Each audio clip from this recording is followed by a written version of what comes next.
It's Open House Thursday on Your View. Welcome to the show. I am Murayo Afolabi Brown. Always have the ladies with me. Hello, Mariam Longe. How are you? I'm fine, thank you. I was laughing because I had a funny conversation with my daughter the other day. I was just telling her how stressed I was, you know. The other day I woke up by 4:30 I was up. By the time I got home, like, I was just from one place to the other. Got home, met my daughter who had been crying because she was supposed to go for tennis and she thought I was not going. She had cried her whole face and I was so tired, but I still did it. So I was telling her, I said, see, I'm doing this all by myself. I am so tired. You know, when I used to have my PA, yes, you know, so I met her, I said, when Tifa used to be here, you know, I had help, but now I don't have help. She says, yes, Mommy, you're right. When Auntie Tifa was here, you know, you didn't have these wrinkles, but now they're back. Oh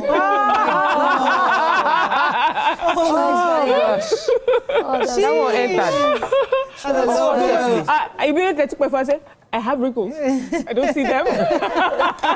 Consolation. I can't believe it. Just the children look at us beyond what we think they see. But their mouth, man. What did you tell her whether she got wrinkles? They don't caution them. Funny. How are you doing, Dami? I'm doing very well. Lovely. You look really nice. Oh, thank you. I think today I've just been thinking about this news of flooding and how the government have told people to relocate, and I've also been thinking that would houses now become very expensive if people need to relocate from one place to another, and maybe some of us that just have extra rooms and storages, if you accommodate. you can accommodate for the time being, because losing your property to all of that, just something you cannot even control, I think it's just beyond. So that has been roaming around my head. Though I don't have free room, I wish I did, because my house gone is a barracks on its own already. I live in a 3-bedroom. I'm accommodating about four people that I didn't know them from Adam, but they became my children in life.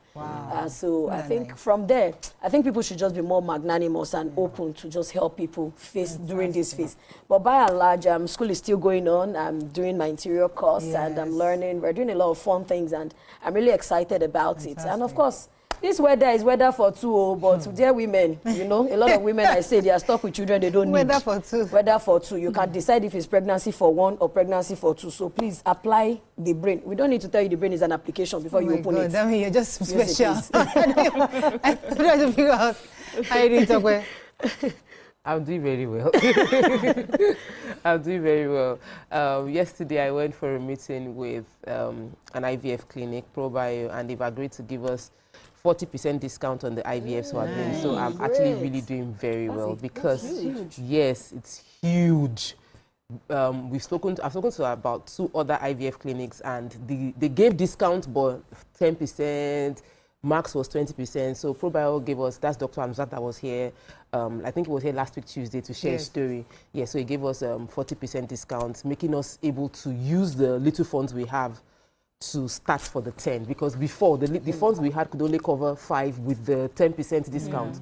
But with their own now, we have almost enough to cover 10 people. So the first 10, about 15 people will start treatment from next week, because they need to first do a pre-check. So after the pre-check, then they will now qualify 10 people who will be getting IVF treatment. I am beyond happy. Like, it's on my board in the room. So every time I look at it, I'm like, I've not done enough on this project. Like, okay, yeah, we have 25 million naira, but like, we have not even used, like, we have not done anything. We're just collecting money and saying we're waiting until it's bulk. But with this deal, thank you so much, Dr. Amzat. I'm extremely grateful for this gift to these families. So let's see the first 10 family and see how it goes. I'm praying that by the time a month from now, I'll come and share story and say, yeah, we are pregnant. And then 9 months time, we'll say, yeah, we have children. Yes. And you do that back to back because the 10 families. Yes. Congratulations, that's fantastic.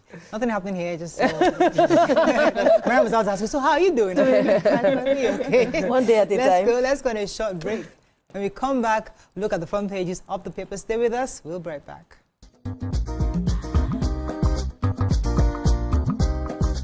Stay tuned. Your View will be right back.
Thanks for staying with us. So we're going to start with the nation. Money laundering, EFCC launches probe into real estate. Torrents of tribute for media icon Doyin Abiola. 200,000 naira loan for serving core members in this 9 billion naira deal. Nobody took that story. Wow. Ikeja Disco sinks into ownership crisis. 2 Ghanaian ministers, others killed in crashed helicopter. A mockery, Lagos remains safest state in Nigeria. Free healthcare for low-income pensioners.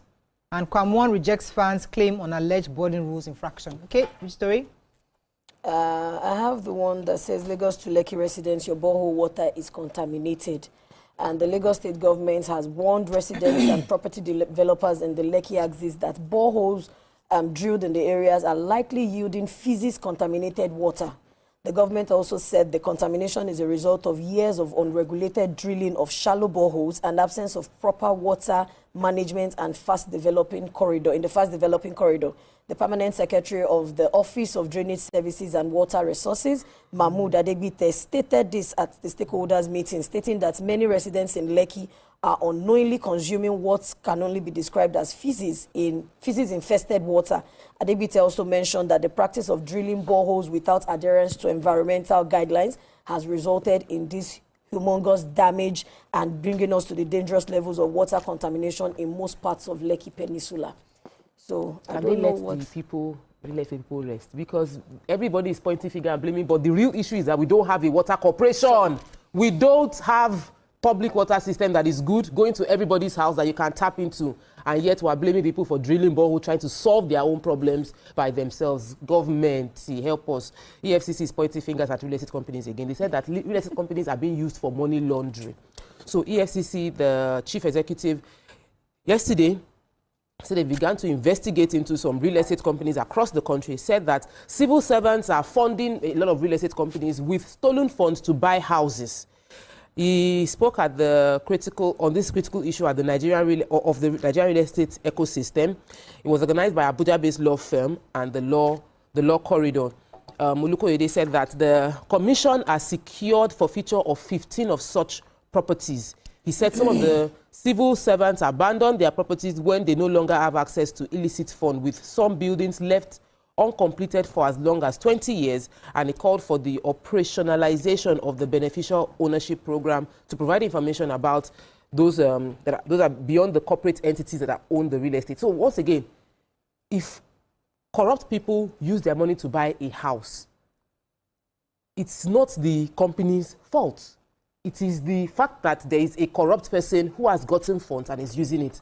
And with SCUMU, you're supposed to register everything. So if we register, actually, if people are registering all bulk payments that they get, it's easy for EFCC to trace. But when you do a headline like this, I feel like real estate industry is under major attack right now. And so please help us so that we can still feed our family and pay our staff. Also, as Nigerians, we're just being warned. And as we know, a lot of people it's much harder for people to put stolen money outside like they used to. So a lot of them are looking for different ways. So I guess it's also for the real estate companies to be careful so that they don't get entangled with, people like that. So it's just to protect the real estate companies as well, I think. But I have this very exciting story. So they said 3 Nigerian pupils, Nafisa Abdullahi Aminu, Rukaya Muhammad Fema, and Hadiza Kashim Kali, have emerged victorious at the 2025 Teen Eagle Global Competition held in London, the United Kingdom.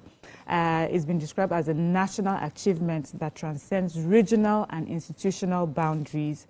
So they say the stories of one of determination, academic excellence, and triumph of opportunities. So our president has showered encomiums on the 3 girls, applauding their excellence as proof of brighter future for Nigeria. Their home state governor, Buni, has also approved the grand reception in honor of the winning girls for the academic feat. So these girls, right, they're students of Nigerian Tulip International College. They are scholarship students. Wow. They beat there'll be 20,000 participants from 69 countries. 17-year-old Nafisa was crowned overall best in English language skills. 15-year-old Rukaya won top honors in global debate category, and Hadiza clinched the Outstanding Talent Award, earning a gold medal for her performance. And this is on the back of all the other achievements that women have. Just women. In fact, the next president of Nigeria must be a woman. I'm telling you, you got it. This is the time for women. I think it's time. We don't want to see any male candidate, I think. Okay, I have a story for pensions. So Sukkot has come to the way for some retirees under the contributory pension scheme. They are to enjoy access to free health care. The president gave the directive yesterday for the immediate rollout of the scheme for retirees, especially for low-income earners. So the president announced the program after being briefed by the activities of the National Pension Commission, PENCOM, by its chief executive, Ms. Omolola Oloworan, at the State House in Abuja. So according to the spokesperson, Mr. Bayo Anonuga, he said that the PENCOM Director General is to urgently resolve all long-standing police pension issues, emphasizing that members of the police force deserve to retire with dignity and peace of mind. I hope it's done, because it's one thing to say it and another thing to do it. They also said that there are plans to introduce foreign currency contributors to enable Nigerians in diaspora to participate in the PENCOM system. So, I mean, this is a major issue in Nigeria where pensioners don't get their benefits. So I'm hoping that this really helps, especially those low-income earners who don't have family members to take care of them. Moving on quickly now to The Punch.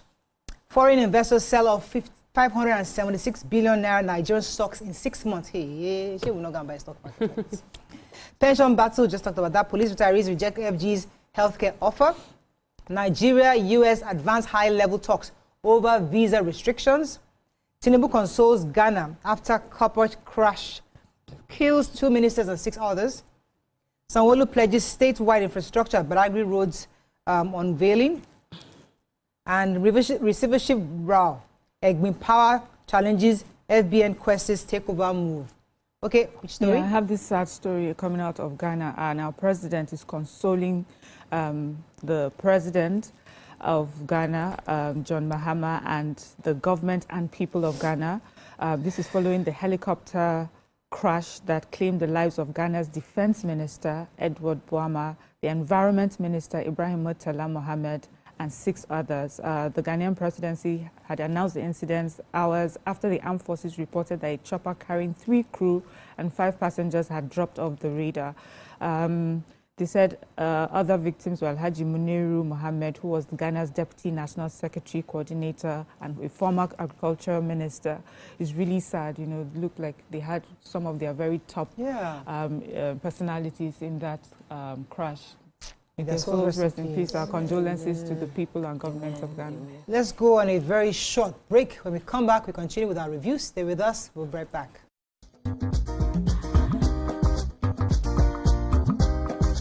Stay tuned. Your View will be right back. Let me ask you a question. What's holding you back? Is it the pressure of your job? The demands of your education? Or your ability to connect with the world? Is it access to the right information? Are you lost? Keeping up with breaking news stories, trending stories. Is it your location? Or where you live? Or how far you are away from the opportunities? Maybe it's your language, your culture, or your traditions. Exchange and water. But with TVC News on WhatsApp, I'm able to catch up with all the breaking news, real-time updates, and trending stories on the go, right on my phone, no matter where I am. It's quick, easy, and always on. And hey, you can join us by scanning the QR code or using the link on our X and Instagram. Why wait? Come to the side of news that keeps you ahead. TVC News, first with breaking news.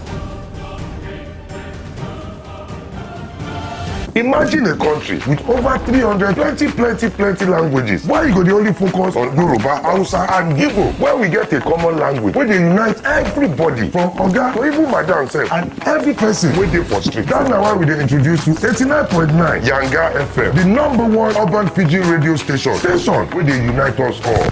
From the award-winning breakfast show Wetin Dey with your brother, your friend Wale Po. Everywhere so Bobo. You dey chop for this This na Cruise Express. And this go be the best 4 hours of our life. Country people, make una join us. Now we be What's Up Naija crew. Now we dey give you wetin dey sup for inside we country. Yes, so keep it loud. If God be your papa, why you not gonna make Yanga? Come to Wahala. Now here we dey settle all the matter. Bro, we right here. Nobody better than we, right? I can always best be that. Make I just be the last sensible voice where you go hear. Now we be 89.9 Yanga FM. Abnifabi Oguntoye.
Thanks for staying with us. We're still reviewing Punch, who has a story.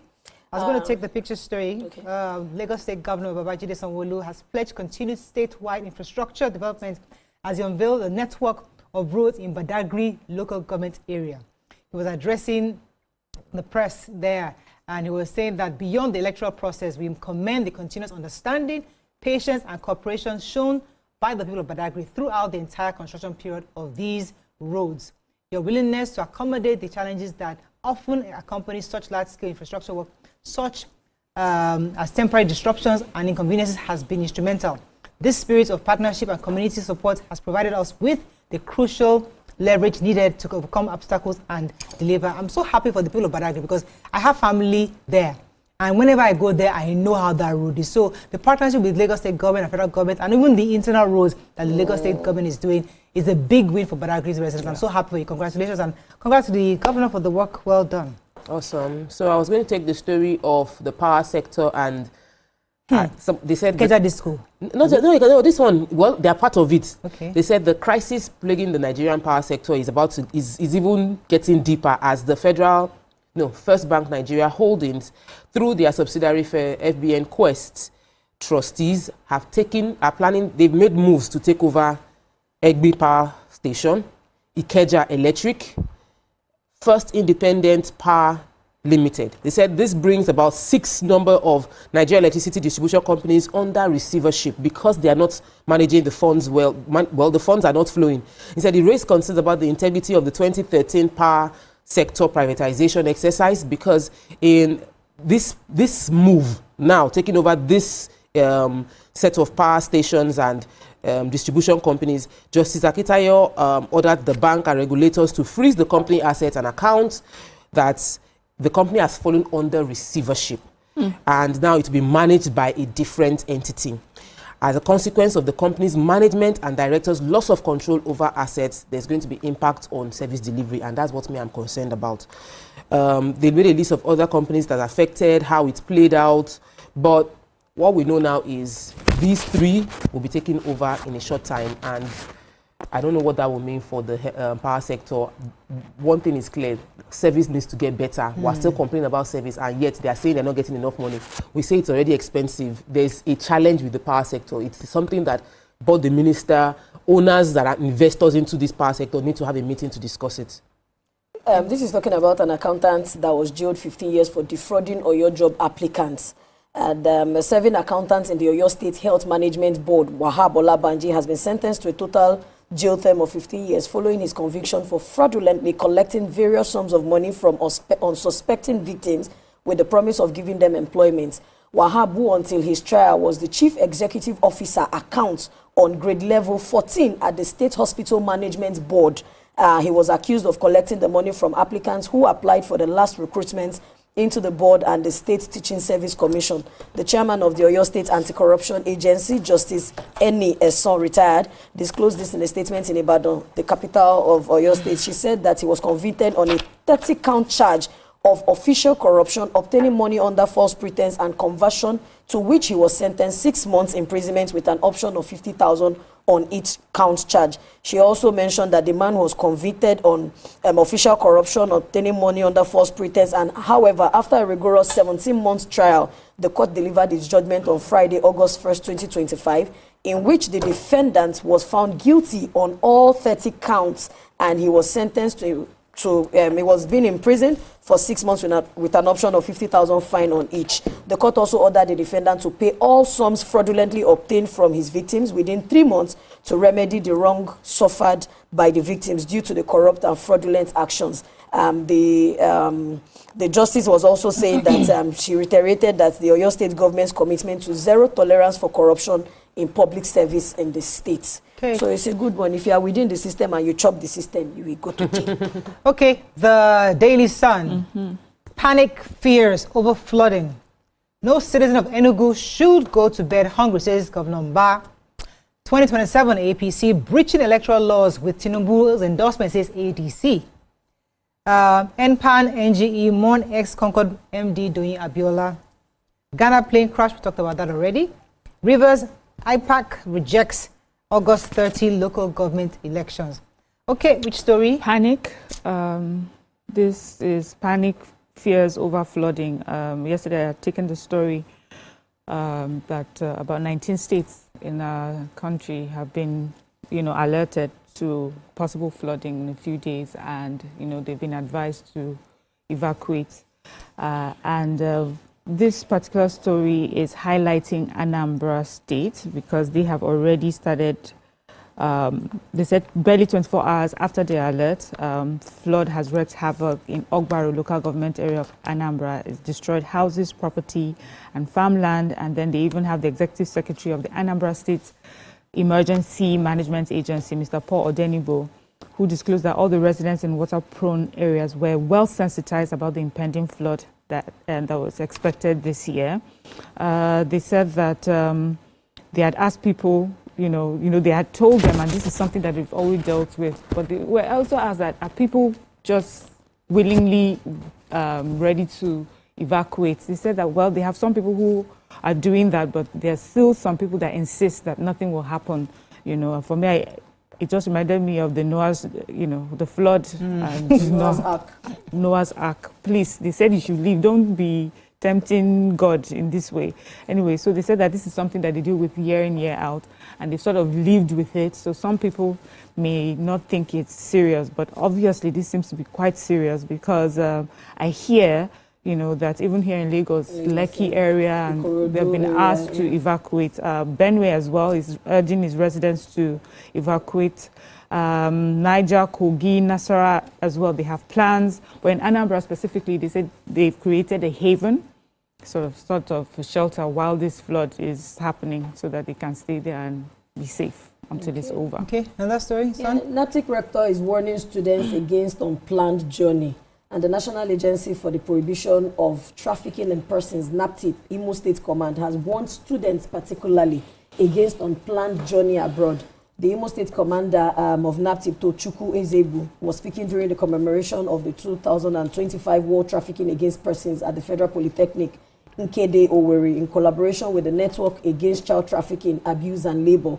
He said that students have been unfortunately the target for organ traffickers. According to him, he said several students have been lured abroad with the promise of greener pasture, but ended up being victims of organ harvesters. He also said that we decided to take the message of human trafficking to the students because they are the most vulnerable and the target for human trafficking.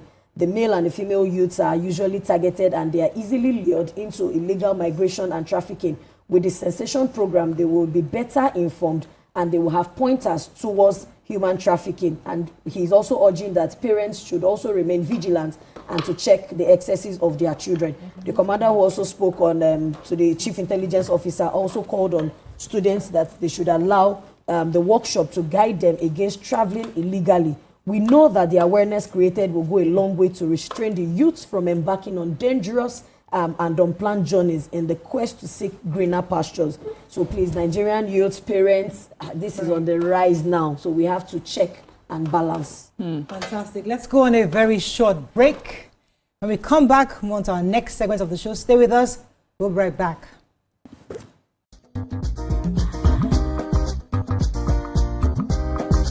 Stay tuned. Your view will be right back. Cadbury hot chocolate, crafted from cocoa, milk, and sugar. Creamy, chocolatey, frothy goodness, rich taste, so satisfying.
Nifemi Oguntoye, news anchor with TVC News. My day is usually busy and it's difficult keeping up with breaking news stories, trending stories, business news, stock exchange and what have you. But with TVC News on WhatsApp, I'm able to catch up with all the breaking news, real-time updates and trending stories on the go, right on my phone, no matter where I am. It's quick, easy and always on. And here you can join us by scanning the QR code or using the link on our X and Instagram. Why wait? Come to the side of news that keeps you ahead. TVC News. I'm Nifemi Oguntoye, news anchor with TVC News. My day is usually busy and it's difficult keeping up with breaking news stories, trending stories, business news, stock exchange and what have you. But with TVC News on WhatsApp, I'm able to catch up with all the breaking news, real-time updates and trending stories on the go, right on my phone, no matter where I am. It's quick, easy and always on. And here you can join us by scanning the QR code or using the link on our X and Instagram. Why wait? Come to the side of news that keeps you ahead. TVC News.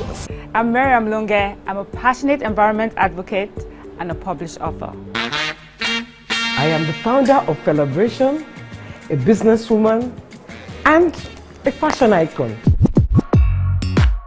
I am a wealth coach and a real estate developer. I am Amako Arakwe. I'm a corporate commercial lawyer and an entrepreneur. Welcome to our hacker. I am Ramatu Shehu Oyibo, an entrepreneur and a business coach. I am the voice of an average Muslim woman, an hijabite, and a lawyer. I am a polymath and a serial entrepreneur. I am Murayo Afolabi Brown, Managing Director, TVC Entertainment. I'm a media consultant, producer, and broadcaster. The ladies of Your View are made of women from different professions, tribes, cultures, and religion. Join us every Monday to Friday as we share our views.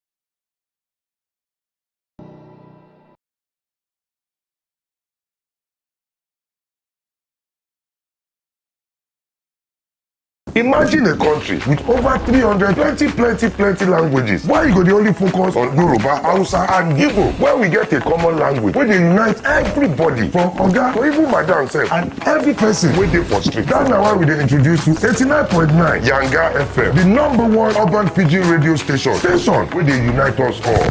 From the award-winning breakfast show Wetin Dey with your brother, your friend Wale Po.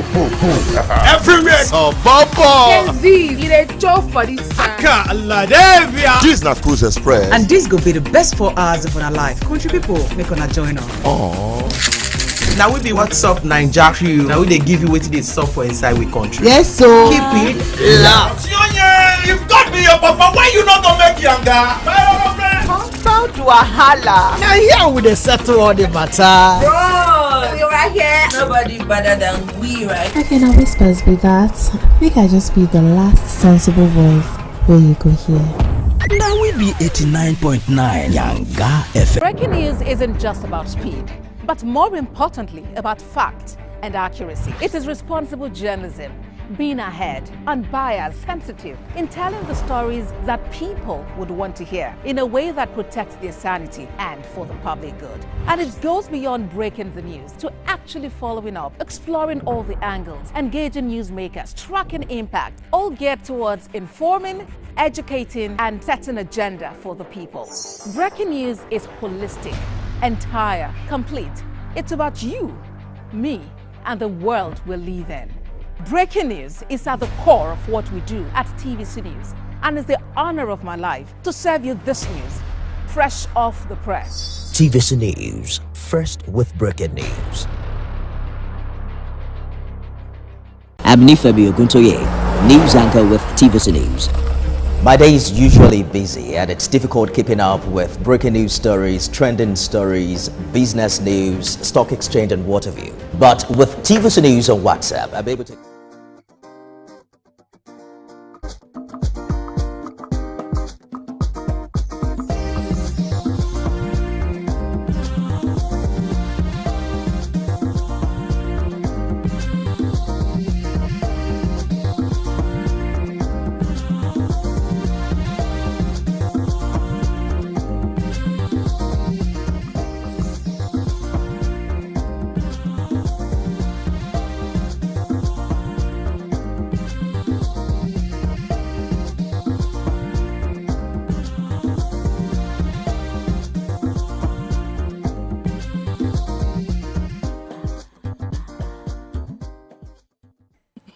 Thanks for staying with us. Fuji music legend, Nima's friend, Kwam One. Nima, you're supposed to be on this show today. Kwam One, I've been Nina's daddy, not Nina's friend. Nima's daddy. Fuji music legend Kwam One recently made headlines after a dramatic incident at Abuja's Nnamdi Azikiwe International Airport on August 5th. Kwam One attempted to board a value jet flight to Lagos with a flask with content suspected to be alcohol, which obviously is prohibited on domestic flights and international flights. When the aviation security personnel asked him to surrender the flask, he refused and allegedly spilled its content on the officer. The situation escalated with Kwam One standing in front of the plane and refusing to leave. Then the pilot initiated takeoff procedures without clearance. Now, Kwam One's PR officers also come out to say that the story was exaggerated, that things didn't happen the way it was portrayed, that he actually obeyed and he complied with the officials when they asked him, and he also told them that it was water that was the content of the flask. Now, whose side are you on, and why did this even happen in the first place? You can join the conversation 020-163-52013, 090-241-63440. You can also send us your messages on X and also on YouTube. We'll be happy to share your thoughts. Okay, we'd like to go over. Damila, let me start with you, because I would like you to also, in your own words, give us an understanding of the story. Maybe I'll start by asking that, because from the video that we saw, he was rightly standing in front of the aircraft. Wrongly? Which was wrong. Yes. No, as in he was there. We saw him there, which was wrong, which was detrimental to his health and safety. I think in anything we do, safety is the first precaution we have to take. How is he supposed to know the plane will move? No, but the pilot didn't also see him because he was regarded as a blind spot. Fine, the pilot had her emotions becloud her to have moved without getting the clearance, the appropriate clearance.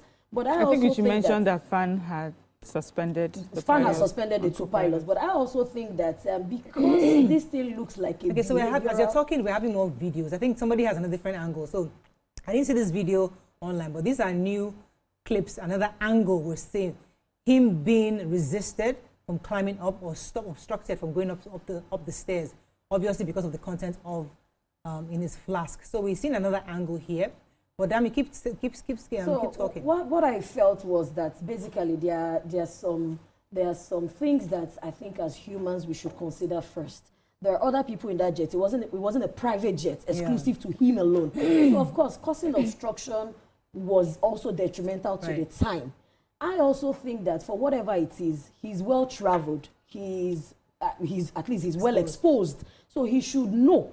And maybe from news and sketches that we have around says that maybe he's not been drinking alcohol for a while. Nobody knows actually, because in one report he claimed that it was medication in the flask, even while his PR team said it was just water. And we also saw that he spilled the content on one of the officers, which I also believe that there must have been a smell that would have purported it to be alcohol. Because water does not smell. So if the PR team says it's water, how did they come about alcohol? And we're hearing now that, oh, it's a false claim, it's been exaggerated. But I'm sorry to say, I'm from Lagos, Isaleko, and the behavioral pattern we see around these people is that of him not being too very nice. The words are on the streets. We'll come back to that. Let's start with what happened. What happened is based on emotions. Yes, you've explained that. I've heard your view on that. I'd like to hear somebody else's thoughts on what happened, and then we'll go to what we think caused it, based on the behavioral patterns you're talking about. But let us start with the video. What are your thoughts, Mariam? For me, scary, you know. I see a lot of this, actually, lots of stories, just showing people being quite unruly on, flights, have no regard for their safety or the safety of the thousands and hundreds of people on the same flights as them. And I think that is quite unfair. But it's also quite sad and quite embarrassing, if it involves such a personality as Kwam One.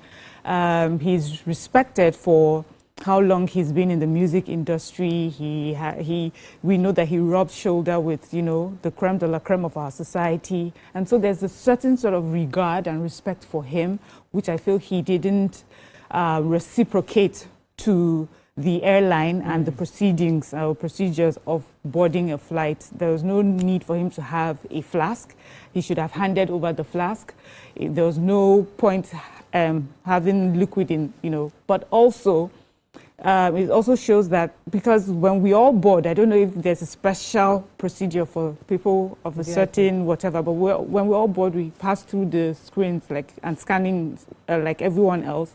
And from there, we're told what we can take on and what we. So how was he able to go past security, you know, and get to the plane? But it was good. It shows that even at the, you know, that if some people missed that step, some people were willing to make sure that the right thing was done. Now, finally, that video where it seems as if the way the story was told, as if he stood to stop the plane. Do you remember that his Ganusi whatever? When I just said he stood in front of the plane, and then the pilot was like, "Are we Ganusi?" He just Ganusi, and he Ganusied him, and did you see how he flew out from under the craft? Yeah, that's so scary. So for me, you know, in my opinion, if he had alcohol in that flask, he may already have been drinking, you know, and that could have affected his judgment, because I don't see how on a regular day, regular person would want to stand right in front of the aircraft. What does he think he would achieve? What would he achieve? All right, let me hear your initial thoughts to talk before we go into the... Okay, so for me, I travel with flask all the time. Right now, I have one flask here. I have 2 in the car. I'm always drinking different tea. I have tea for morning, afternoon, and evening. So I'm always traveling with flask. Even outside the country, I always have like a flask. So when you're passing through the screening, they will check what is inside. And I usually open and say it is tea. They look into it. Obviously, they will smell that it is tea, because it is like maybe ginger or turmeric or something. And they'll say, oh yeah, just take a sip. I take a sip, continue your journey. I've never had drama around my tea. Even though you're not meant to carry liquid, I'll be like, it's tea. I have my tea for morning tea. Please, let me just... I've traveled to Abuja with 2 cups, the one that I was going to drink. And they allowed me. So I do not believe that the people that work within the aviation industry are the security, all the people that are there are ignorant of what is inside the cup. PR. Be gentle with the line, because they wouldn't see water and say you have alcohol, you should go down. They will victimize him because they are seeing water. That is not the process. And we cannot all behave like, even if you have not flown before, we will not. And Nigeria is we're very, very respectful. I won't see an elderly person that is carrying a bottle of water and I'll now choose to say that you must not enter here. You have to drop this. Nah, we're not that kind of people. So what I see play out, what I feel must have played out, is a case of someone who's had a little bit of stuff in the system and displayed it in a way that made them to doubt that it is water and asked that he step aside. And it is more obvious in the reaction we got, captured on video. No person in their sane, complete clear eye. You cannot use clear eye. Even if you have different ajesara, you cannot use clear eye to stand in front of a plane. Nobody does that. It has to be that there's influences. There's another angle. Okay, so now that there's another video. You will not stand in front of a plane. No, I'm saying there's another video showing him actually standing and walking backwards as the plane was taxiing. Okay, so you cannot use clear eye to do that. So we are looking at it from where we are, saying that you give us an example that you do travel with flask. When it's content of water or tea. I know that they've taken my own flask for me, bottle for me. But maybe you have ways of getting through. I never get through. But well, what is interesting, I will come to the part of Kwam 1, because there are some places where you go, you're in a VIP lounge, And VIP lounge, maybe the screening might be somewhat more lax than the normal for regular folks. Yeah. So from the VIP lounge, you go straight, and that's why it's important that at that entrance there's a final check. Again. So we understand that check. However, the other angle I would like us to touch on is the fact that the pilot is being suspended and her license. Now, is that a fair thing to happen? The reason why I'm asking, because there is no way a pilot can see, because usually there's a protocol. Once the door is shut, maybe they get clearance or she's allowed to fly. But how is she supposed to know that there's a Kwam underneath her trying to stop the plane? Yeah. So is it fair to immediately suspend? Although I know that investigation is ongoing, but was it too fast for NCAA to begin to suspend her license? I think this is for the NCAA to respond. For us, it just seems as it comes across as being unfair, especially with this new video that I'm seeing, where it seems like she must have been cleared to take off, and she was taxiing, and he was just right in front of her, walking backwards as the... This is too funny. It's like a movie. I'm so sorry. I can't believe that this is happening in Nigeria. So it comes across as being unfair, but we don't understand their procedures and the protocols or whatever is, what happens when you have a belligerent person standing right in front of your craft. I don't know if you are meant to just stop everything and she didn't follow the procedure. But for us, just looking from outside in, it almost seems as if because Kwam is such a personality, just maybe to assuage or, pamper him a bit, they have suspended him. But I don't want to, I don't think that, that they will do that. I want to believe that there must have been something that wasn't properly followed, and that's why they were suspended. But really, I cannot believe it. I still believe that that he must have had some alcohol in him to have acted the way that he acted. Let me go on a very short break. I'd like to go back to what Dan we need to see that video. As in, what could have caused it, the behavioral patterns of some of these our musicians. We'll discuss that after the break. Stay with us for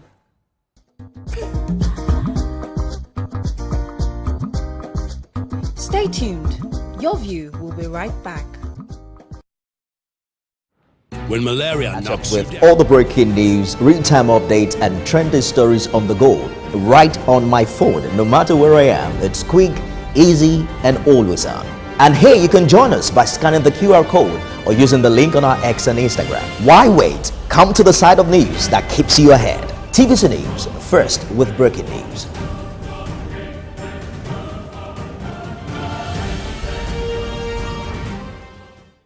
I'm Miriam Lunge. I'm a passionate environment advocate and a published author.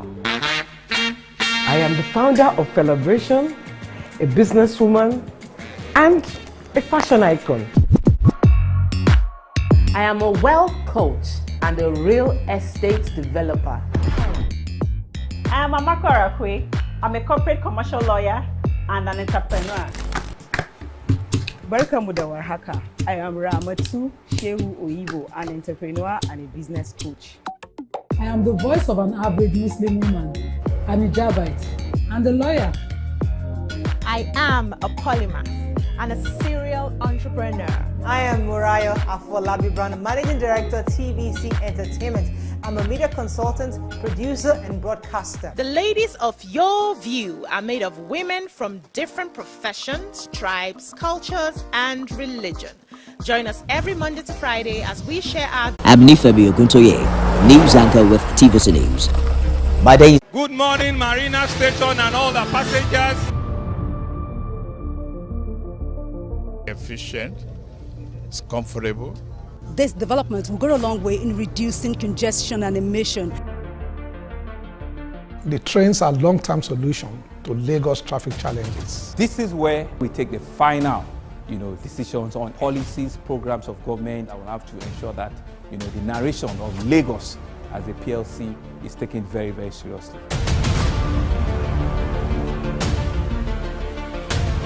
This is a major pedestrian bridge linking Oyinbo here to Apapa Road over there. With this overpass, we are providing what we call a permanent solution.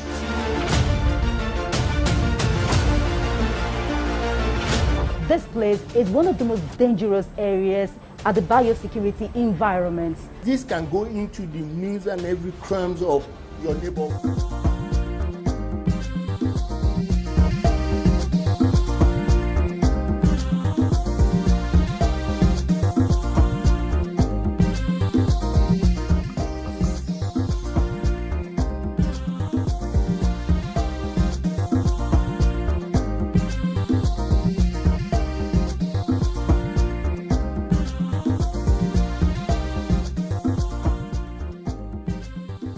Thanks for staying with us. So more videos are coming to us. They just got a video from our producer showing different angles. So we saw first the angle where Kwam was under the wings and the plane was about to take off, and obviously he ducked, right? Then there's another video that we saw where he was being obstructed or where he was resisted from coming up the staircase. Okay. And now there's a third video we see where he's actually at the front of the plane. And he's going backwards. He's going See backwards. the Ganusi. He's doing moonwalk. The aircraft of Ganusi, he was going backward and was going backward. He understood the detriment of his life. Why did he run for his life? So No. from my own angle, I feel I can understand where NCAA is coming from by suspending, because the truth is that there were quite a number of people around and the pilot shouldn't have moved, even regardless of what was happening. Maybe she didn't even know that Kwam was still there. There were lots of people, officials, security members still there. She should usually they clear away completely before she starts moving. So for the fact that somebody is still there, and I think it was wrong for her to move at all. So if we are going to look at it critically, the truth is that at where she was, I don't know, sometimes to save images, we tell lies. If that was a lie that she wasn't cleared, because I also do not want to believe that, I don't know how long she has been flying, but I once went to College of Aviation in Zaria. My father wanted me to be a pilot. I don't know why. Maybe not me for drive this plane. Who knows? But then there are some etiquettes, and we don't even allow. You are not allowed. You are not allowed to be clouded by your emotions. Right. So I do not think that she had a personal confrontation with him to even know probably he was there or not. It wasn't her job. Okay, we were told that she came to intervene at some point, so she knew what was going on. Okay. She came outside at that point. She must have felt that, okay, you people settle your scruffle. I have other passengers on board. Exactly. And don't forget then she that instructed them to close the plane. So she's aware. Everything is time by time because she's also being timed. Yes. Maybe she has 2 or 3 shifts to run in that day. Like, why you people take care of this? That was the job of the airport security, not even the pilot. She must have come down to, I think that pilot is a noble profession. It's different from driving downfall. He just stood there like he was seeing downfall driver, and the pilot was seeing last mile officer, and he's like, downfall and last mile, no, they agree for themselves. Because really, there was no need, absolutely no need for that crass behavior. Looking at his personality in town, he's a grandfather. These things are things that his grandchildren will do, and he will spank them silly. As in, he will spank them bad. That how would you jeopardize my name? Don't forget that a name is involved now, a title is involved. Your village people are involved. When they now bring this matter, they say, okay, Ijebu people. That's how it begins to go. And you say, oh, Yoruba people are rude, musicians are proud, this and this. It's because Ile Latin Keshoro, the charity begins from home. What you don't have at home, you can't give outside. Okay. And so, when you were talking about the fact that the pilot might have made a decision, there are so many processes to taxing, too many processes that I believe strongly there should be investigation, and transparent investigation at that, about what really happened there.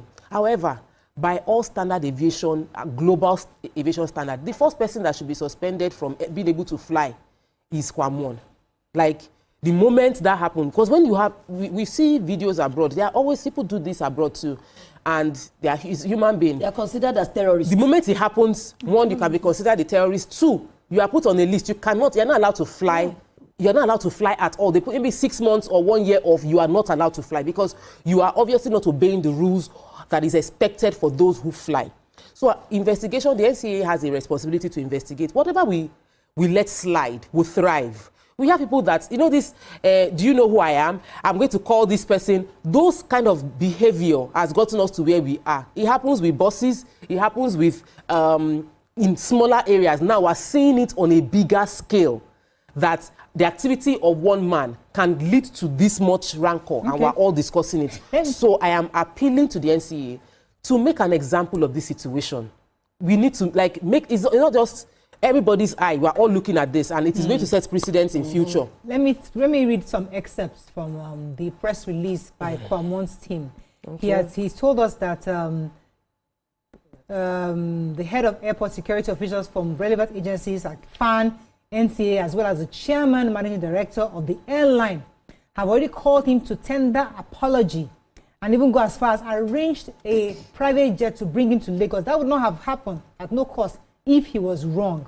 He said it must also be emphasized that Kwam was the victim in this incident. No one else but him and his personal assistant was directly involved. The water was given to him at the lounge. And the staff at the lounge confirmed content even after K1 had opened the flask at the foot of the plane. In light of the recent development, it is important to note that the pilot involved now has her license suspended. Given the circumstances, it is no surprise if she attempts to deflect blame. Surely she must lie to cover up herself. We urge the media and the public to avoid sensationalism and allow the truth, not assumptions, to guide their judgment. K1 remains a law-abiding citizen and continues to cooperate fully with all relevant authorities to ensure that the matter is responsibly resolved. So he is insisting that it was water which he got from the lounge, and they are saying that it's alcohol that we don't know. But again, now let's take a few steps backwards, and I'd like to really hop on what Dami was trying to say earlier, because the truth is that there's a behavior celebrities, musicians, and influential people generally have. Not just an artist, government officials, rich folks, the managing directors. Who are you? Do you think you are? How can you stop me? Is this the domestic flight? I fly globally. Imagine you being stopped. You talk about being stopped in Nigeria. You remind somebody that I was in Japan last week and I flew with my flask. Why you because they have a bit of exposure. So now, in this, why do we find it difficult? Even though we don't agree with some things that law enforcement do, sometimes they do oversabi, sometimes they're overzealous. We see it all across. Even though we have overzealous officials, why do we find it difficult to adhere to their basic rules? Why do we find it difficult as influential people? Regular folks usually, actually not all the time. Regular folks sometimes also resist police, we resist VIO, we resist last man, everybody. So is a Nigerian, I don't want to say the Nigerian thing, I'm trying really hard. It's only a Nigerian plane. No, it's not only a Nigerian plane. Sits down, we will disembark line by line. That's when everybody will stand up and start rushing to the front. It's not only a Nigerian thing, because we have seen videos from all over the world where people, the only thing is that they are mostly black. They may not be Nigerians, but black people are mostly involved. But it's a global situation. But okay, so given what you've read, from the press release, there are a few of the things I feel that he cannot speak on, and we have to wait to hear from NCAA, because that may just be his own narrative in order to make his client look good. But if we're to take that at face value, then he will have to also explain to us why Mr. Kwam was right in front of the aircraft and walking backwards. That is not behavior of someone who abides by the law. And obviously you could hear the ground crew screaming at him to move. When the plane was about to take off and he ran off, you heard someone say, why you no wait? Exactly, meaning they must have been speaking to him to move from there. So he wasn't completely a law-abiding citizen in that situation. I was going to say before you read that press release that sometimes when we find ourselves, when we have done something wrong and embarrassed ourselves, or there's nothing wrong in owning what we have done and apologizing. I did that, I shouldn't have. That was not the way to have conducted myself. But I find that in Nigeria, we don't do that. Even amongst ourselves, it's just easy to just keep pushing and trying to prove a point. And I hope that when this whole investigation is done, and it's done thoroughly, it would, whoever is wrong should come out publicly and apologize for what they did, the part that they played that was not right, and also to set the precedent for how we want, how we want people to conduct themselves while flying, and how we want officials to also conduct themselves when they come across, situations like this. Let me take Akin. He's been holding for a minute. Good morning, Akin. You're live. Oh, I'm sorry for keeping you. Yes. I'm so sorry. So let me quickly say this. Sometimes when we have challenging situations like this happen in Nigeria, we hear things like, we've settled it privately. We hear things like, it's been handled. So they settled out of court, or it is not, we've decided to settle it in a quiet manner. I don't think we want this in this situation, because it's already come very public. 2 pilots have their licenses suspended. They were not the only ones involved. If indeed the item in the flask was water, then everybody that was wearing yellow jackets in that video, preventing him from getting into the plane, are also involved. So it's not just a one person come and apologize situation. There's a large group of people. The entire head that must roll, all the heads should roll. Yeah. If we don't have consequences for wrong behavior, it will continue to thrive. It will, like somebody else would do this in the next few months if we don't have consequences for wrong behavior. So we need not settle behind the scene. Look, I like what you said. Even the angle I even want us to go to, which you just directed me to, is, you know, the behavior of some of our officials can be very overzealous, such that they overdo. And the overdo here is that the man, it could have been water, but because you have the authority to prevent him, and you insist that I must show power. It happened to us in front of security guards. When they entering small estates, they will show you that they are the one in charge. And you don't care, you have to pour it out. And it's water, and you're insisting, no, this is not going. And because of that, it now caused. So that everybody can obey. No, I've been told to pour out my tea, and I poured out my tea. I was told that you can't go, and I poured it away because I knew that was the rule. Even though I've sometimes allowed to. If they say pour it, you pay. That's something you also put our officials also in check. Yes, we need to also look at it. Like let me pause you for a second, please. I'll come back to you. George, I believe, is holding. Good morning, George. George, you're live. Go ahead, please. Listen to me, not the TV. Go ahead, please. Tell me, go ahead. Okay, what I wanted to mention was, according to what Mariam said, that there is no law-abiding citizen that would not drop a cup when it's even detrimental to your flight. Now, there is a certain amount that you should travel with, which says 100 milliliters or less. There is an aggregate. Yeah. So who knows if the content was even over that speculated required amount. But he poured it away, Damila. But he poured it. The allegation was that he spilled it on somebody. Okay. You understand? And that was where I think everything escalated. Because you know this thing of, I don't want to use that word that comes with it. You just go sit down and you spilled it on somebody. That was... You are not allowed on that flight again. That was already... You had already lumped yourself over the person because the person seemed lesser than you were. And that was in an attitude to show who he was, which is not new. Remember, we're not there. No, that's what we're saying. We've read different stories. Okay, now why is the PR coming out to say he's a law-abiding citizen if there is no deliberate attempt to twist some stories around this is the narrative that you should hold on to? Accountability is very important. If it is just simply because this behavioral pattern has continued over the years, it has never been checked, because I don't see where. That's why it will still continue in 2025. Yeah. If you were abroad, he would have been handcuffed to leave that spot because he would have been considered maybe a first-class terrorist. But here in Nigeria, anything can pass. Oh, you don't know who he is. And I can almost imagine that within that space, they are calling each other and say, oh, he's close to the presidency. But let's say it as it is. Also give credit to those people who prevented him from climbing. Exactly. They had their job to protect, but somebody doesn't even check their job. He can go on with life. Will they go on with their jobs?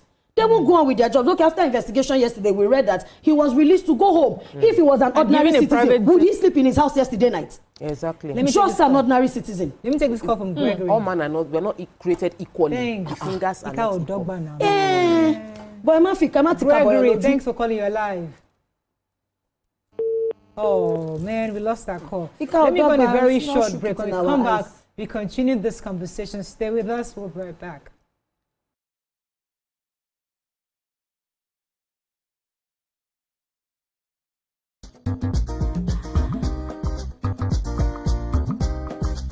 Stay tuned.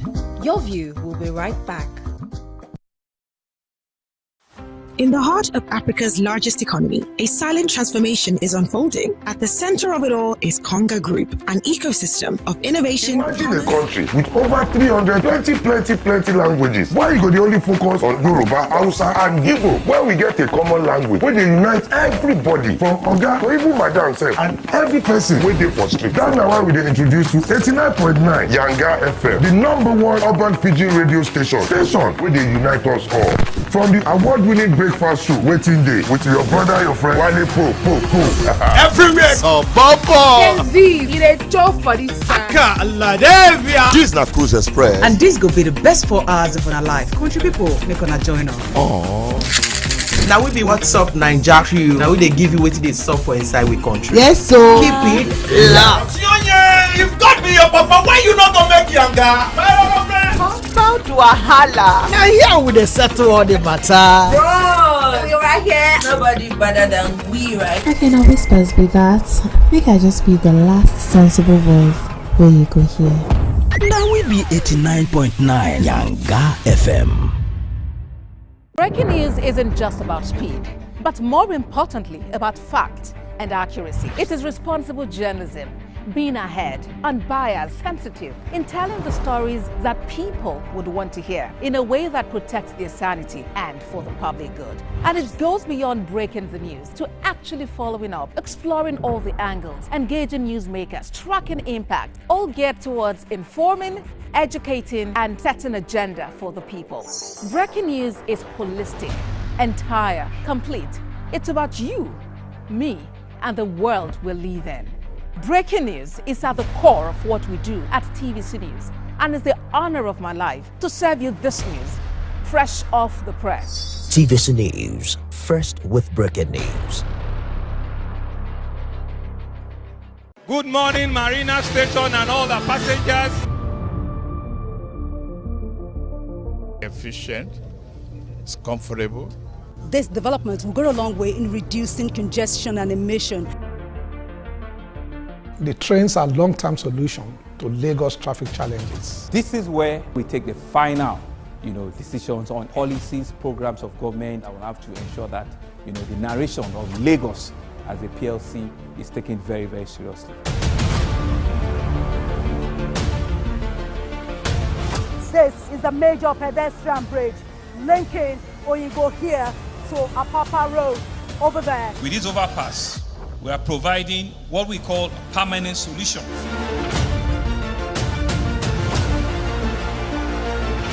This place is one of the most dangerous areas at the biosecurity environment. This can go into the news and every crimes of your neighborhood. Our goal is to remain as Africa's model megacity, to move our GDP from the 5-6 position to the 3rd position, and we believe it's achievable with all the commitments we have. Explore the city of Lagos, where dreams are made and possibilities are endless.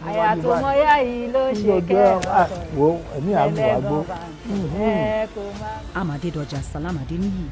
I live in Lagos, inside Lagos. I'm Nifemi Oguntoye, news anchor with TVC News. My day is usually busy and it's difficult keeping up with breaking news stories, trending stories, business news, stock exchange and what have you. But with TVC News on WhatsApp, I'm able to catch up with all the breaking news, real-time updates and trending stories on the go, right on my phone, no matter where I am. It's quick, easy and always on. And here you can join us by scanning the QR code or using the link on our X and Instagram. Why wait? Come to the side of news that keeps you ahead. TVC News.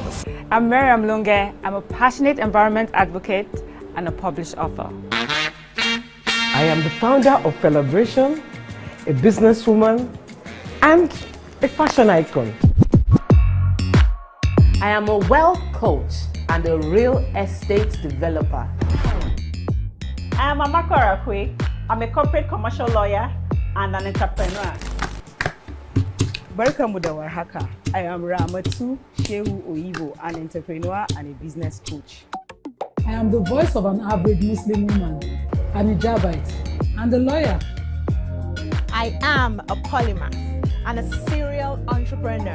I am Murayo Afolabi Brown, Managing Director, TVC Entertainment.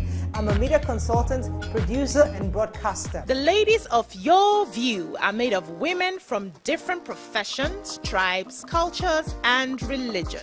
Join us every Monday to Friday as we share our views on topical and social issues. The TVC News at 7 and the TVC News at 10 are not like any other news broadcast. It's the big...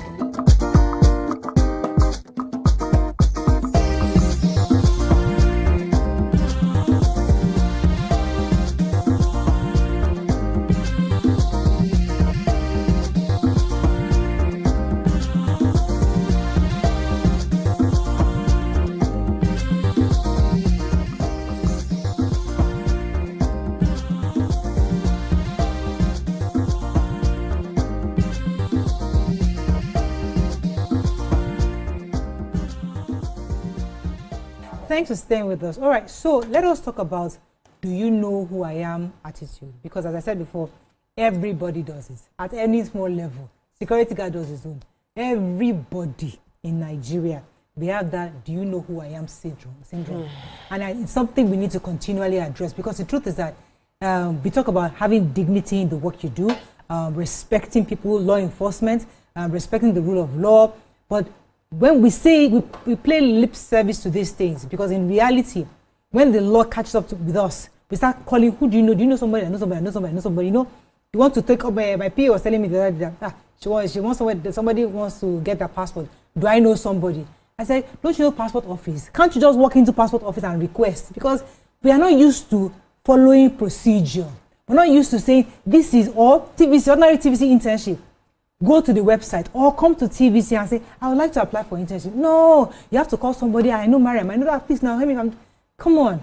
There is a process. We are not used to process. We just like things to be done just because it is me saying it. So we need to address that problem we have as a people, obeying the rule of law. Usually, even if we feel you are right, obey first. You can now complain and say, I found it very, especially because for someone like Kwam, for example, you know the managing director or you maybe not, but you know somebody that knows somebody. You say, I was rudely attended to at the airport. This happened. And make a formal complaint. That happened, and then they can address it. But causing that kind of altercation, it sends a bad message. It does, and it reminds me of a story I read like a long time ago, and it was either North or South Korea, I can't remember, some years back. They were having continuous crashes, plane crashes, and they were trying to find out what the problem could be. It had nothing to do with the craft. Everything seemed to be going on well. But what they noticed also was the culture of respect and how you have to defect to an elder. So they have a situation where the pilot is the oga or older, and the co-pilot cannot make any suggestions or it cannot make corrections if the pilot is his elder or his senior. And they found that just that relationship caused a lot of plane crashes. So I'm bringing it here because we have a culture where respect above common sense, respect above rational thinking, logical thinking. So yes, sir, you are older and I should give you respect. But you want to see the respect in a certain way. It cannot be that I'm correcting you even if you're wrong. It cannot be that I'm asking you to do something that you are not willing to do. In Nigeria and Africa, just expressing that is seen as disrespect. Let me pause you for a second, ma'am. Okay. I think Oluseyi has been holding for a while. Good morning, Oluseyi. Oluseyi from Ikorodu, go ahead, you're live. Okay, continue, ma'am. Yeah. Oh, I think it's the hello. Oluseyi, are you there? Hello? Yes, you're live. Go ahead, sir, I'm please. still here with you for 3 good minutes. Sorry about that. Go ahead, please. I am calling from Agric Ikorodu. My name is Oluseyi. Okay.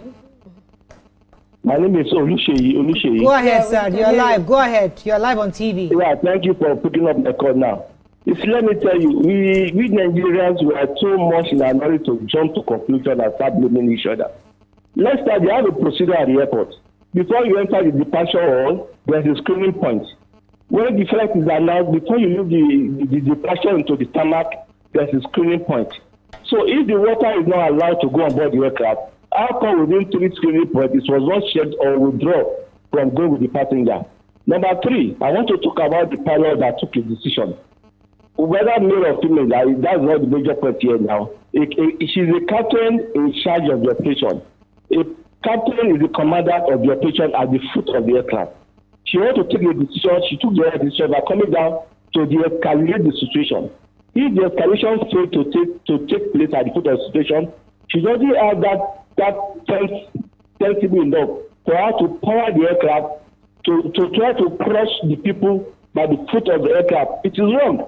The passengers around the aircraft can got shocked up into the engine of the aircraft. The aircraft have got damaged in the process of trying to ramp into the people that are standing in front of the aircraft. What she's supposed to have done is to call the control tower and ask them to call the security to take control of the situation. Everybody at the foot of the aircraft were wrong. The passenger that threw the trick out to the foot of the aircraft was never wrong because he had to have been checked before ever getting to that foot of the aircraft. It is not the foot of the aircraft. They have to stop that person from taking a boat. Thank you very much, Oluwaseyi. Thank you so much. Thank you so much. So there's a procedure. So that they should actually call for security to come and do a proper arrest, because obviously this was wrong for them to be standing around and trying to convince and try to get him, and it shouldn't be that. You call security immediately, and which is what you're talking to, respect. It's Kwam. We cannot just handcuff him, bundle him. Yes. We can't just bundle him. We can't. So, and that is what affects some procedures. And when the safety of people, is compromised because of what we term as respect, we need to sit down and look at it logically. I've seen this play out also in some cases where, let's say, a child, has been told, oh, don't do something, and an adult is telling that child to do it. Oh, says, I'm sorry, but my mom says I shouldn't do it. The adult knows it's wrong. The adult knows that they've been given the proper, but the adult is incensed. How dare you speak up and say you're not, what you're saying to that child is wrong. So we need to sit down as a people now, generally, that culture of respect. Respect is not meant to, it's not a power play. It's just, it's to help both parties. It's not a blanket for adults to misbehave or people who think they are in influential positions to misbehave. It's just, okay, I and hear you. We can also pass it around, there's nothing wrong with respecting someone who you don't think is as old as you are or as influential as you are, but respect people for the jobs that they are holding, for that they are human beings, and when we do that, a lot of things will not be happening like this. Okay, let me let Dami comment on that, because I know that Yoruba culture is very heavy on respect, and when those kind of things happen, there's always that way of it's Kwam, sir, no sir, that kind of thing. And just like she's saying that the job is a job. Yes, you can be Kwam, but at this moment, I would not allow you to enter this aircraft because of the rules. But how, therefore, do you think this could have been done better? And that's why I was saying that if he was the subject of the matter, he should have behaved better if he didn't want the mud to be rubbed on his name. Because they are not calling any other person now. In fact, in the whole of the press statement, even knows the name of the pilots are even withheld. Nobody saw the name of the pilots. So I'm sure that maybe after investigation and they are out there flying, nobody even knows they were the ones involved in the scuffle. But it will forever be a dent on the name and image of Kwam as a person. And this is why we should behave better.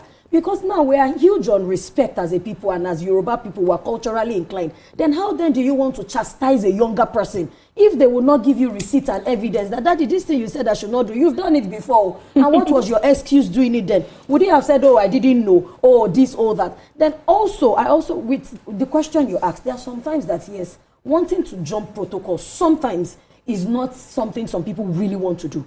But because from the other end, there's a bit of frustration. Look at the passport office story you said. Abigail had sat here several times saying that because she refused to go through the back door, her passport was withheld. She went to the passport office only to be told that, oh, your passport had been out since March. And she was just getting to know around May.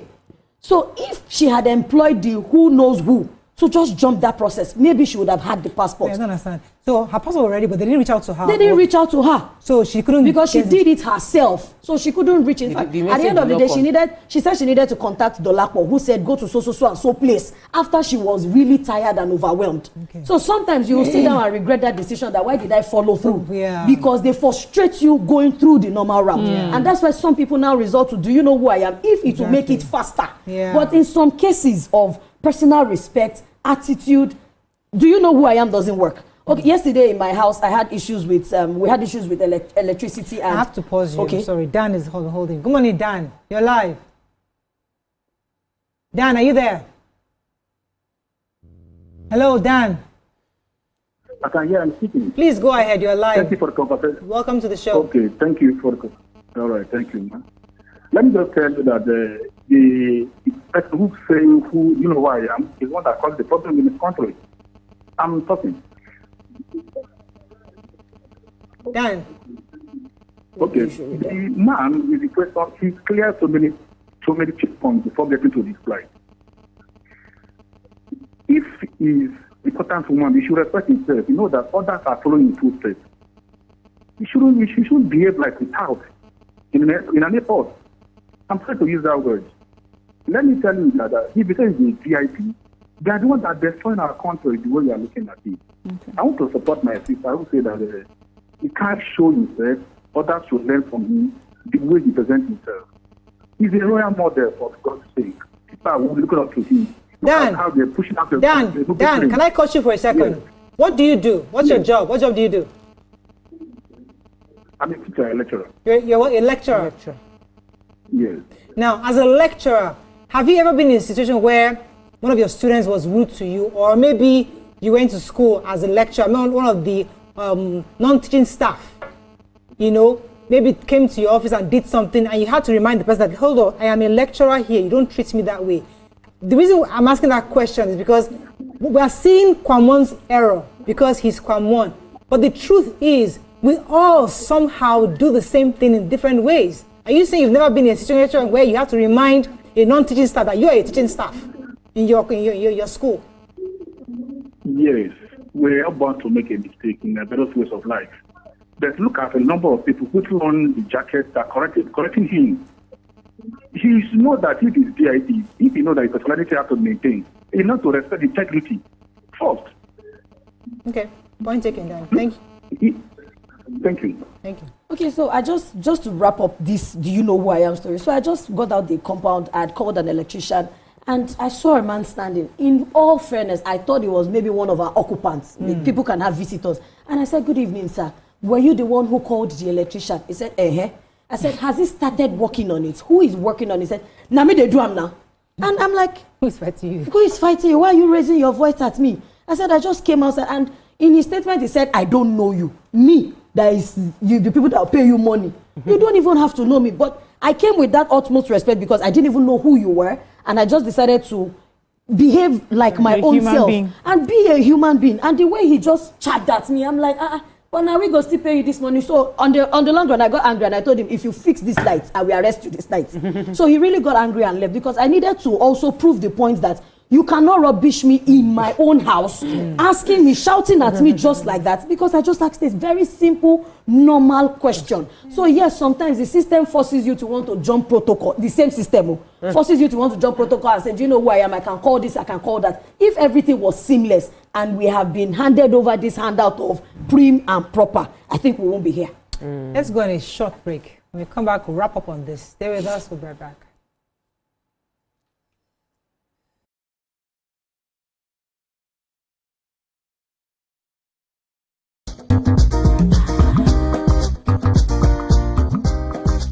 Stay tuned. Your View will be right back. Imagine the hour for the big breaking story.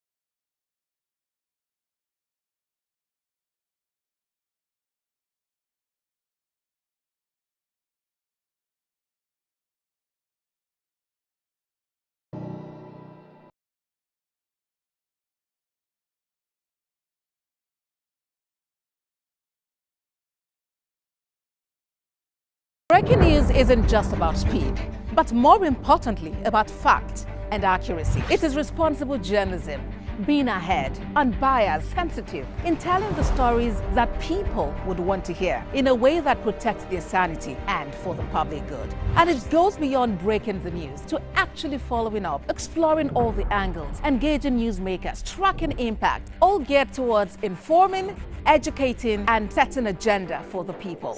Breaking news is holistic, entire, complete. It's about you, me, and the world we live in. Breaking news is at the core of what we do at TVC News, and it's the honor of my life to serve you this news, fresh off the press. TVC News, first with breaking news. Good morning, Marina Station and all the passengers. Efficient, it's comfortable. This development will go a long way in reducing congestion and emission. The trains are a long-term solution to Lagos traffic challenges. This is where we take the final, decisions on policies, programs of government that will have to ensure that, the narration of Lagos as a PLC is taken very, very seriously. This is a major pedestrian bridge linking Oyingo here to Apapa Road over there. With this overpass, we are providing what we call permanent solution.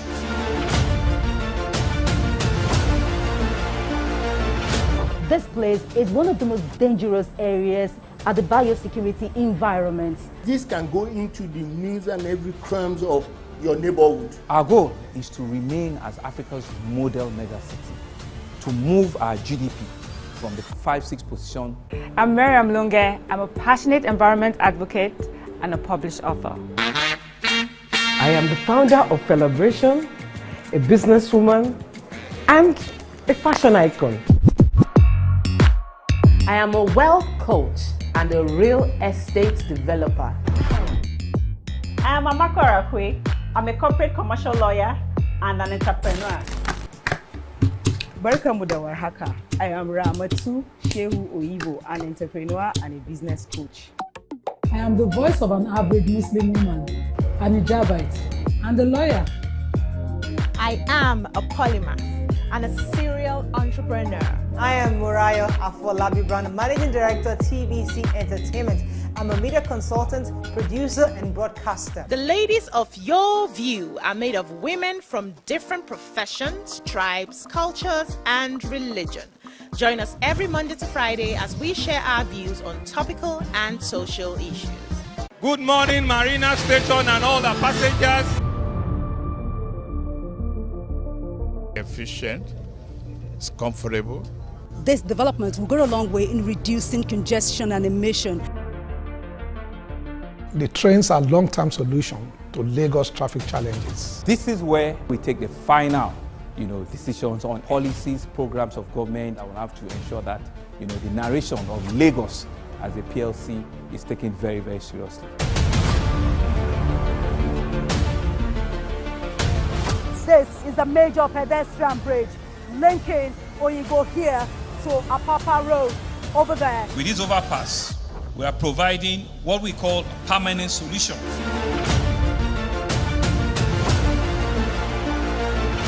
This place is one of the most dangerous areas at the biosecurity environment. This can go into the news and every crumbs of your neighborhood. Our goal is to remain as Africa's model megacity, to move our GDP from the 5-6 position to the 3rd position, and we believe it's achievable with all the commitments we have. Explore the city of Lagos, where dreams are made and possibilities are endless.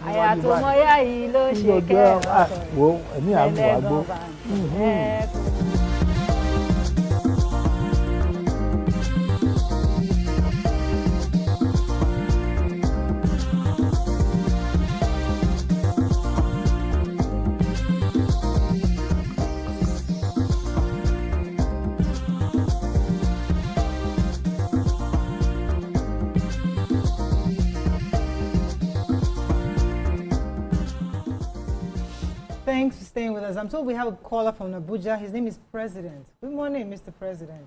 Be careful how you say that. How are you? Hey, go ahead. I'm actually a first-time caller. Yeah, you said me. Go ahead, Okay, Mr. President. so I'll be very brief so I don't take too much of your time. The fact is that in this issue of Kwam and the airport authorities, I think they all have a portion of the blame, of course, obviously, but I think they say to whom much is given. Where Kwam messed up was that, okay, fine, even if you're very differential, what he should have done was that take names of the staff, sit at the lobby, then call whoever you want to call, since you know all the high and mighty in Nigeria, call them. It's not going to the aircraft standing at it. That was completely out of line. That was completely out of line. I mean, we can all recall what happened between Senator Oshomole and the airport authorities just some months ago. You see how he handled it. He stood there. He said this thing must be decided. And it was there. He went back. He did not start fighting or walk to the plane and all that. So going to the plane, standing in front of the plane, that was completely absurd. So in a nutshell, I think what this thing has just taught us is that it doesn't matter how rich you are. it doesn't really teach you attitude or how to behave. Attitude is one thing, then getting rich is another thing. So that's my own take on the whole issue. Okay, so you asked a question earlier about this Nigeria style, or like the power structure, influence structure. Okay. No, Do you know who I am? Do you know who I am? Syndrome. And I'm of the opinion that everybody that has ever used that word in Nigeria have gotten somewhere where nobody knew who they are. And when they come back here, they don't have that remembrance of the humility of the experience. You know, when people say they met the governor of a state on the train or somewhere thereabout, and it's just, or people are, there was a video of somebody accusing, I think it was Aregbeshola, that did a video and was saying, I have a right to question you and what you did not do. And yes, this is America. You cannot say anything. You cannot fight me. You must answer my question. If it was in Nigeria, that video would not have happened. But because it was in America, so there are things that I feel. It was a private guy having private meeting with his family members, and the clown now comes in. It's inappropriate. It's abuse. Abuse is happening. When we have the "do you know who I am" factor would continue to thrive in Nigeria as long as it works. And currently, having connections work. Having connections will help you jump the queue. Knowing people will help you fast track anything you are doing. Even in this internship and stuff you're talking about, when you try to come officially, if you don't know anybody, it's a process. So as long as the system continues to support having connection, then everybody will be on the hustle to have connection. As long as the system encourages and supports, if you have money and you have power, everybody will be on the hustle. I've driven to an event center in my small car, and they said there was no parking space, and a big car showed up, and parking space showed up for the bigger car. That's why you will not be poor. It is not a good thing to be poor in Nigeria. There are many things we do that just makes it withers on the values that we should hold on to, which is why this case must not be swept under the. It must be dealt with so that we strengthen the value. We encourage the officials and officers that your work is being honored. Nobody is above the law. Even the PR letter, for me, does not even speak right. Because in that PR letter, it was said that the fan has apologized, somebody has apologized, they offered a private jet. I'm like, even this letter there's a video clip of somebody standing in front of the plane and walking backwards, and then you now write a letter and say the authorities apologize. I will be expecting that all the authorities that they say apologize should come out and say no, that wasn't what we did. Exactly. Because you need to protect the institution. Yeah. No human being should be bigger than an institution. Yeah. To the point that the human being they will say letter and say the institution apologized to you. So that's what I said earlier, that that part of the letter, they can't speak for FAN, they cannot speak for NCAA, they cannot do that. And the PR thinks that this is the best way to, position its client. And that is because we don't even have consequences for just bad behavior generally. And bad behavior is not just when you stand in front of the plane walking backwards. It's also when you pen some words, taking charge of the narrative for these institutions. That person, I don't know what kind of PR, whatever that they studied, but that's something that is wrong. Let me take Eddie. Eddie, thanks for calling. You're live. Yeah, good morning. Good morning. Go ahead, please. Okay, so you see, the problem with this country is that when consequences for actions are not taken, this is what happens. People take things as in laws into their hands. Now, I can give you a personal experience. I had a similar issue in an airport in Nigeria. I was traveling. I checked in, got on board with my hand luggage. When I got on the aircraft, the air hostess inside the aircraft told me I would have to check in my hand luggage. And I told her I don't have a padlock to lock my bag. So what do we do? She said, it's either I check it in or I step down. While we're having this conversation, the pilot came, they had a conversation with the air hostess, and the next thing, I saw aviation security come in, and they took me out. They said the pilot is not comfortable with me on board, and that was it. The aircraft left. I went to the aviation security office, wrote a complaint, narrating everything that happened. And after that, that was it. Nobody got back to me. Nobody told me anything. I had to book another flight. So what do you do in such situations? You'll be left with no choice but to take laws into your hands. So I feel we need to do better as a country. There should be consequences for every action. Fantastic. Yeah. So that's a law what abiding I said. citizen. Yeah. That the system will frustrate you to want to go through corners. What if he had used the power of, do you know who I am? Everybody would have scampered around. And the next thing you now begin to hear, oh, God, we are sorry, you should have told us. But they tell us to check in our luggage. No, but he says, why can't we take the next step? Why can't we take the next and provide a solution? Okay, let's see. We guarantee you that we're putting this stamp on it for some reason. But customer service is poor in Nigeria yes, as well. customer service, just being human, just being human to each other. That thing you're talking about where you have a security man at the gate, he knows that this is the only way he can, so he will talk to you in such a way. There's no reason for him to be rude to you, but he will be so rude to you. Park here. Park here. Oh God, my car can't enter this space. This space is too small. If you don't go back, just go. And he's just happy that he's able to say, all these people, he's happy that finally he's able to vent, you know. So that happens really. And that is why you have people that just make calls and... There's somebody send a message. Please get comments ready. Yeah, you too. Somebody said that what if the security personnel are trying to cover their tracks? Okay. Because if it was not alcohol and it was water, and they just were trying to be overzealous, as I said earlier, there's a possibility that they're only trying to cover their tracks and insisting it's alcohol. Because he's saying he can prove, according to the report, that they gave him water at the lounge, and it's the water at the lounge that is in the flask. So there's a possibility also, because you can't really prove it. We can't find the flask, I'm sure. I don't know what kind of investigation they want to do to find the flask and confirm if it was alcohol or They can't water. find the flask. I can't. They must find that flask. I don't know if they can find the flask or not. If they can't find the flask, they should find the person who was alleged that he spilled it on. So when he was taken away, of course. When he was taken away, eventually, did they check that he had alcohol? alcohol? There's thorough investigation. So we'll find out after to see if indeed they can confirm. See, in both movies, this kind of investigation, they air it. Oh, please, we want to see it. This is not Hollywood. This is real life. Nollywood. We want to see it. Let's take a few comments on social media. Yeah, Brickhouse Capital said, in an attempt to get respect, Kwam has used his own hands to disrespect himself. He has now become an object of ridicule and insult. What a shame. Pride indeed goes before a fall. We have another one here says that Just Reason says Kwam's behavior cannot be excused in any way, shape, form, or size. And somebody is saying that, Aderoka is saying that, why didn't he hire a private jet instead to avoid all of this scruffle at least?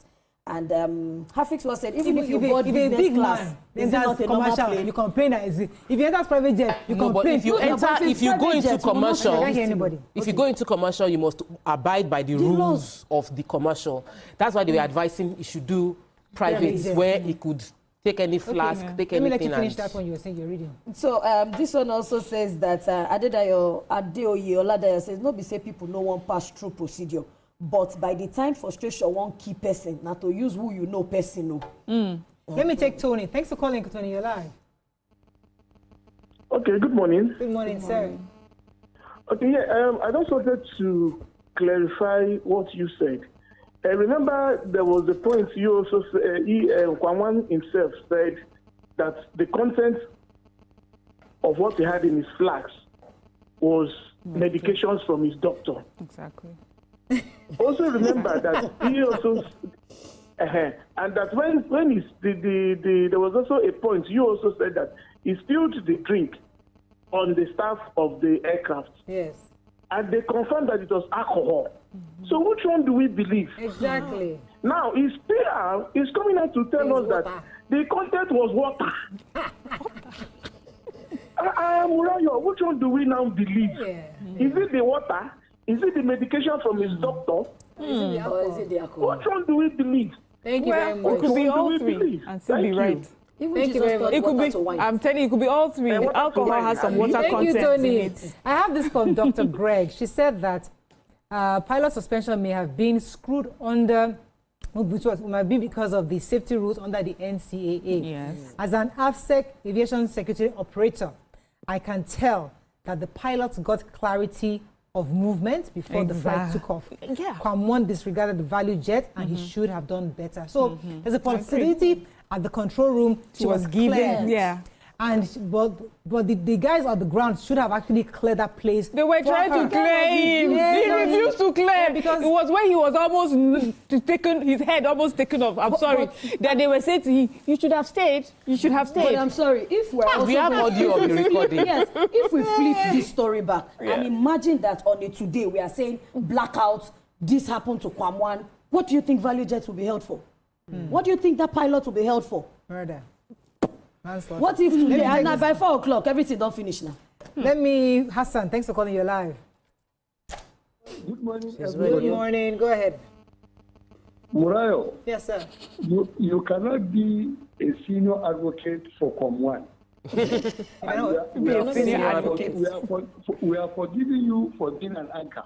You are trying to balance it up. No problem. No problem with that. Look, you see, what Kwam did is unwarranted. And very, very absurd of him. You see, what we are seeing today is a total display of arrogance of people that are very close to power. They have been doing it for a very long time. People have been breaking protocols in the airport. You see, they are just trying to revive the game made in the airports. Before, during the military regime, people used to drive up to the tarmac. Yep. You understand? Yeah. To the tarmac. That one was stopped. Now, this issue of do you know me? Look, this do you know me? Please, we are going to scrutinize it. And the pilots have every right to stop Kwam from boarding his plane because he is the driver. He is the pilot of the aircraft. He can stop him. And a terrorist can come in different color. He can come in the name of a big man. He can come in the name of a servant. So there's no problem with that. And for that guy that wrote, he wrote for his organ. He was employed by Kwam and paid by Kwam. He was there to project the image of his organ. So that's what he wrote for Kwam. That people apologize they did that does not hold water with us. And people should follow protocol, not because you are with cream, de la cream in the society. You can do whatever you like. If you have the money, please go and take your own private aircraft. Do whatever you like. We don't have a problem with that. And secondly, about the airport workers, there is this overzealousness in them. A lot of them, they took their frustration to that work. A lot of them took their hatred, personal hatred, to their job. They should separate their job from personal hatred. We saw it happening, even in bus. People misbehave. Yesterday I was in a bus. I have to tell the lady, look, madam, I'm in a bank, I'm not in your house. I come to the bank, I did not come to your house. Please. Okay. You understand? Thank you very much, Hassan. Good morning. So I got a message from somebody. I cannot confirm who these people are. So, but I'm reading it according because it gives us another perspective. This article is from Bolaji Basia or Bashia. Basia. So let me just skip all the preambles. But from this article, the person is saying that his friend is assuming he's friends with Kwam, saying that during last year Canada tour, that Kwam was rushed to the hospital. And then when he found him at the hospital, and there was the doctor diagnosed that he had dehydration. And he said that he needs to be drinking water more often, that he was there, according to this person. Then not long after that, the doctor came in and said everything is fine, but that his problem was dehydration, and he needs to drink water more often. Then she suggested a special brand of water for him for quick hydration. That was when he bought the cooler bottle that he carries around everywhere he goes with him, water. Now, if you are close to Kwam, you will know he sweats a lot. As a matter of fact, he uses more than 4 handkerchiefs daily. My point is the content in that cooler that he carries around couldn't have been alcohol-based on my experience of how it all started, especially when the said incident happened earlier in the morning and after attending business meeting. on what happened at the Abuja airport, the FAA has said that the investigation is ongoing. Let's wait for the conclusion of the investigation. So that's another angle. Somebody is saying that this guy has so a the water special is kind of water. medication. So it's medical. So now we have medical water and content. So let's wait. No, it's water is medication. So it confirms there is a rule what he said. Yes, which is water as well as medication. Okay. But there is also a rule that says that if it's medication, it also has to go through due process. You can carry medication. Nobody says you can't carry medication. But he had gone through. He went through said he had to go through the process of asserting that it is something for medical. But if you look at it, he had gotten to the foot of the plane, meaning he had gone through the boarding gate. They said there are people that are there to screen him. The questions must have been asked. You gave us your story. They will ask what's in your flask. So probably he was asked that question and he was allowed to get to that point. That point is the last point, really. Usually, by the time you get to that point, everything on you is supposed to be allowed, unless, okay, there's a final check. Or they give feedback to them. So what is happening there? If it was alcohol, indeed, they could have stopped it earlier. It could also be, because they said this water, it cannot be the medicated water that was prescribed, because this water was given to him inside the lounge. Yes, but see, there's something. Do you know why I may believe that? There's this cup I used to have that has a filter and has some sort of sand that helps you purify water and helps you. When you throw the water away, so that you put could another be water, it's still good. That particular but they were going to give him water on the plane. He does not. Yes, maybe he always has to pour his water through that filter because there's something like that. I know that. You don't carry the flask or that you cannot drink what is in the flask. So that investigation would help us get clarity. But first of all, it was liquid content that he had, and then when he spilled it, they thought it was alcohol. Okay, so again, investigation is ongoing. It's okay. And we'll see what happens. Let's take a few comments on social as we wrap up. It's such a small matter, but look at how we have to dissect it as if it's expanded because it's Kwam 1. If it was just a Yalagbaja, nobody can. Go ahead. Comments. Okay, we have Don Yaks TV. He says that he's suggesting a flight ban. NCAA, FM, FAN, NAMA begin to implement flight ban on airing passengers to send a clear message that such conducts would not be tolerated and to sustain healthy and safety practices. And Olaleko Idowu said all standard operating procedure has been violated, and that is why this happened in the first place. But somebody is also saying medical water inside flasks. I'll be very pained if these guys are trying to cover their tracks. If the airport personnel are trying to cover that would really, I'll be upset because but it's a possibility. This is my country.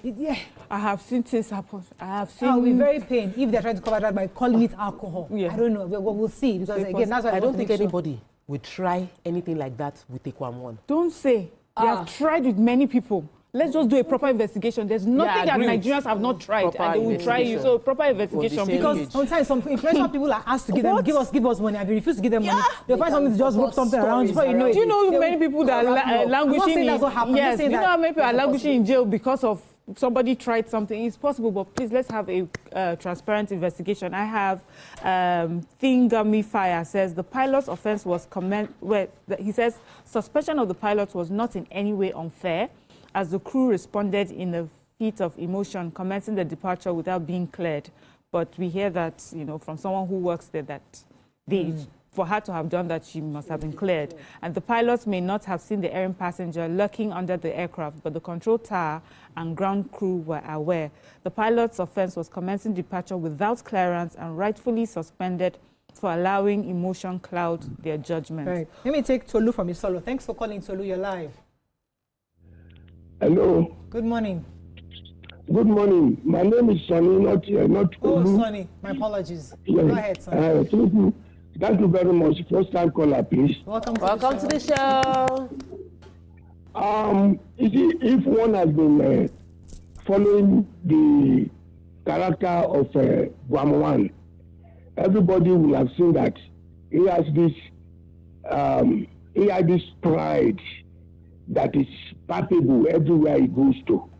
And it's not impossible that it's as a result of his pride that he exhibits almost everywhere and at every occasion that was overwhelming him at that place. Of course, there are rules at every place one goes to. And the rule there is simple. Whether you are traveling within the country or outside the country, is that you don't take any liquid. And before you can even take any liquid, just like some of you have said, the thing must have been proved that this is not a harmful liquid. Of course, the person that spilled the drink on wouldn't have been lying. If really it was the water, there was no difficulty in showing that to them and opening the thing. It became such a difficult person, became recalcitrant, and he was trying to prove a point because of his person. Because of his person. Now he has done it in a way that he has brought shame and disrespect to himself. Okay. He has a name, but he has decided to want to drag his name in the mud.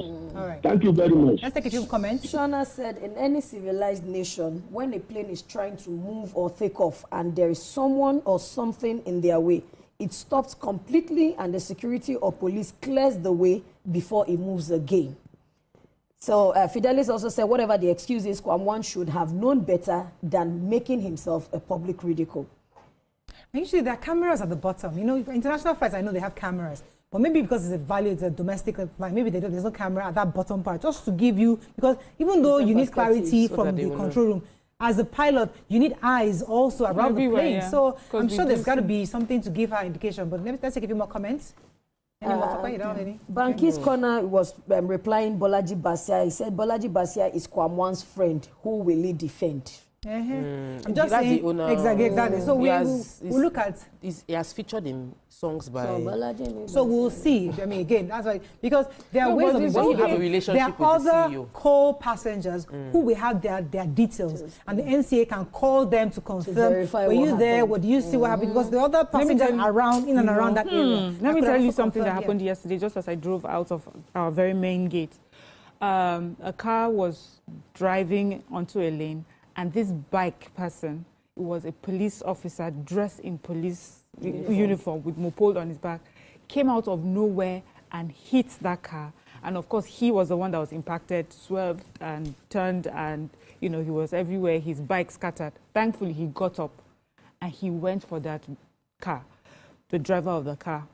If you were not there, you would think the car hit him, but he hit that man. I know that man will be in trouble because here he is wearing his police uniform. Nobody will believe. There are no cameras to show that he was not the one at fault.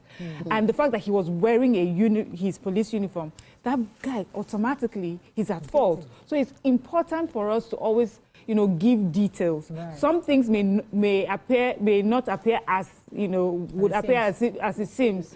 It's important that we give the right details and protect people. It just reminds me of one of the commandments, 10 commandments, that shall not bear false witness against your neighbor. So that one was not in Nigeria. We have forgotten that.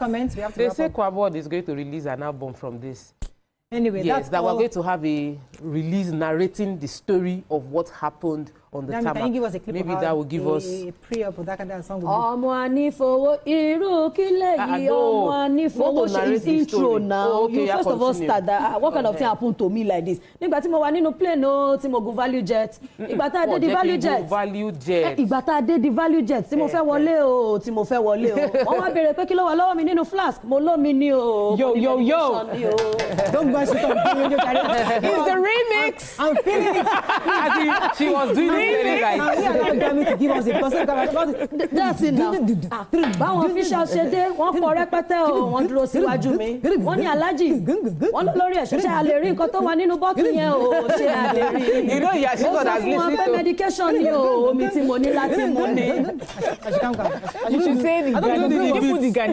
And then the plane was Ghana. Gbogbo àwọn officials wá ganu sí mi o, wọ́n wá ganu sí mi. Wọ́n ní bàbá kí ló wà nínú kọ́ọ̀pù tẹ́gbẹ́, èmi kò ní ṣàìmóore.